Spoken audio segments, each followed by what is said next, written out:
You and a couple of colleagues, pardon my for not knowing off the top of my head. Max Olson and Sam Kahn. Okay. Go ahead. Why did you decide to start following the ripple effect of the big, huge stone in the pond of Nick Saban deciding to retire? Yeah, so Max Olson and I have done a couple of these kinds of stories where it's just like, let's wait and see just how far out the ripple effect or the domino effect of this is. And Max, to his credit, started charting, and it was, over 420 people. All over, like 420 people. What, with Nick Saban retiring, and what happened? That their jobs changed hands because of it. Many of them had no idea that they and to Sam's credit, he found this one coach who's at Cisco College in Texas, junior college, that he had no idea that he got the job he got indirectly because Nick Saban retired. Nick Saban retiring set off, the obvious domino effect that people can see is, okay, Kalen DeBoer left Washington to replace him, that Jed Fish left Arizona to replace Kalen DeBoer. But because Alabama has such a massive staff, one of the people I talked to is Amy Bragg. She's their head nutritionist. She won 5 national titles with Nick Saban. Only 2 people in this program were there longer than her on Nick Saban's run. So, it's people like that who, if they don't get retained, and Kalen DeBoer brought his nutritionist, and then it's like, what happens to all these people when they go from there? And the other part of it that was like added layers to this, because you'll get some turnover, but you won't get 400.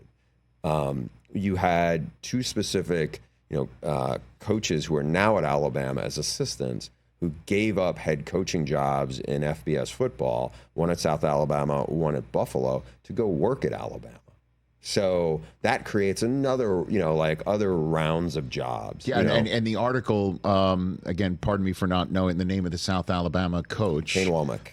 And you told the story of where he was when he found out. Getting ready to grill steaks, and then he's like, I just hope it doesn't affect my program. Meaning Saban retiring. Yeah. Affecting his program how? Like that they'd poach someone from his staff or something? Yeah, or like something, or somewhere along the way, he ends up losing, some players because somebody ends up getting recruited someplace else. And instead, his old buddy, Kalen DeBoer, they were coordinators together at Indiana, one of their best seasons ever. The 2 of them, one was offense, one was D. Kane was the defensive coordinator. Kalen calls him and was like, I want to pick your brain about, because Kalen's not from the Deep South. He's from the Midwest. But Kane he grew up his dad was a really good defensive coordinator in football, college football. And he was like, I want to pick your brain about this job. And then he was like, by the way, would you be interested in joining the staff as a defensive coordinator? And, this is a real thing. So when I talked to Kane, he's only been a head coach for 3 years. He's the only coach who's ever had winning seasons at the University of South Alabama. And he had a 10-win season a couple of years ago. He's a really good young coach. But he was like, it's a lot harder, and he's not the only one who's told me this, it's a lot harder to be a Group of 5 head coach now than it was just a couple of years ago because of NIL and because of the portal. And what that's done is a lot of their really good players get poached. And I just found that fascinating. He's at a barbecue grilling steaks. He sees on his phone an alert that Nick Saban's retired. He's like, "Oh, I hope it doesn't affect my situation." He doesn't even it's one of his assistants goes, "Hey, Nick Saban's retired." He doesn't even see it. He doesn't even see it, and his first thought is like, "I hope it doesn't adversely affect my situation." And he's the one that gets poached. Yeah, unbelievable. And then you found a high school coach, it rippled down all the way to high school. Somebody got a gig because so many pieces moved. There's a town in North Florida, Fernandina Beach, and their high school, a lot of it got overturned, the coaching situation, all because somebody went to, it was like the South Alabama head coach who became Major Applewhite, who got promoted up into the job. Yeah. He hired Paul Petrino, who, there was all these layers fell into place. And then all of a sudden that opened up jobs. And the guys who end up having this are like, wait, I got this job because of Nick Saban retiring? And because some of us have told those guys, oh yeah, you're a part of this.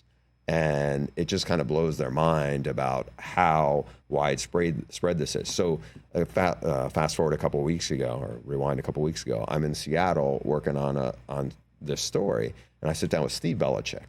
And I said, what would you have thought if I had told you like a month before, in December, that you'd be a college coach? He was like, I'd rolled my eyes, like kind of and he but because Jed Fish got the job at Washington, Jed was looking at hiring. He saw your alma mater, how well it had worked when Jim Harbaugh hired Mike Macdonald, who had been an NFL assistant. He saw Danton Lynn, NFL assistant, these guys become coordinators. He's like, I think that's it could be the way to go. And then hear Steve Belichick, because as Jed Fish told me, he was like, wow, a crazy week is what he thought when Saban retires was the day after Pete Carroll's out at Seattle, and Jed, having worked in New England, kind of had a hunch that Bill Belichick was going to be out the next day. Jed had no idea that the Washington job would be open. He thought they were going to promote Ryan Grubb, who had been the offense coordinator, and Ryan Grubb ends up becoming the Seattle Seahawks offense coordinator for Mike Macdonald. And now this is like not for the story, but like both the two guys who are probably most similar in coaching, and Jed's path is so different from everybody else, is Mike Macdonald. Neither guy, like both guys are really smart. Neither guy played college football. They worked their way up and found paths through Harbaugh's, and and Jed had a bunch of other stops, but now they're in the same city. Same city. It's unbelievable. Bruce Feldman here. Everybody should check out that article. Catch the Rich Eisen Show every single day on the Roku channel, 12 to 3 Eastern, for free.